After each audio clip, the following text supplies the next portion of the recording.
За офіційними джерелами, щодня в Україні гине приблизно 1000 окупантів.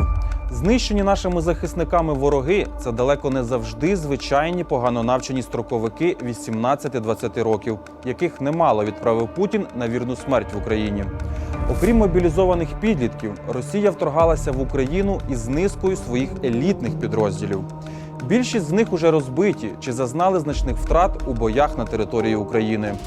Разом зі своїми підрозділами часто гинуть чи потрапляють в полон і їхні командири. Коли ви чуєте в новинах, що загинув черговий полковник чи генерал російської армії, знайте – це надзвичайно хороші новини, мінімум з двох причин. Перша. Загибель командного складу росіян – це найкращий показник реального стану справ у їхній армії.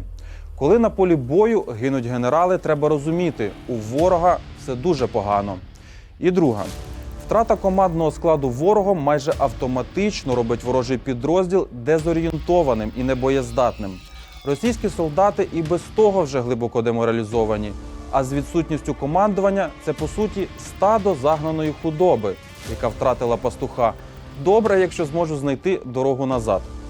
Отже, за 2 тижні війни в Україні загинуло вже немало кадрових офіцерів російської армії. Список їх уже достатньо довгий і постійно поновлюється. На сьогодні офіційно відомо принаймні про 3 генералів російської армії, які позолочені латунні медалі за війну в Україні отримують тепер ніяк не інакше, як посмертно.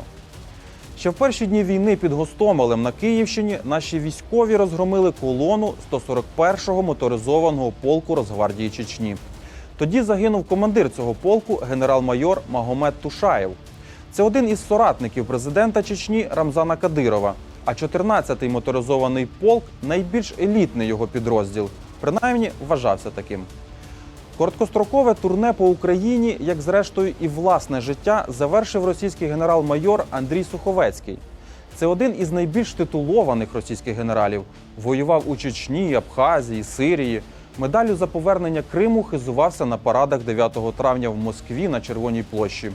Очевидно, мріяв ще про медаль за взяття Маріуполя, але не судилося. Погану карму медаль за повернення Криму принесла іще одному російському генералу Віталію Герасимову, начальнику штабу і першому заступнику командувача 41-ї загальновійськової армії Центрального військового округу.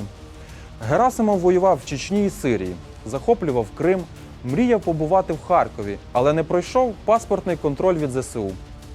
Треба розуміти, що загибель російських генералів означає і повний крах військ на тих напрямках, які вони очолювали. Тушаєв – це знищені величезні колони кадирівців під Гостомелем. Суховецький – це величезні втрати ворога під Маріуполем. А Герасимов – це розбиті елітні Таманська та Кантемирівська танкові дивізії під Харковом. Міф про російську армію, як про одну із найсильніших армій світу, остаточно зруйновано.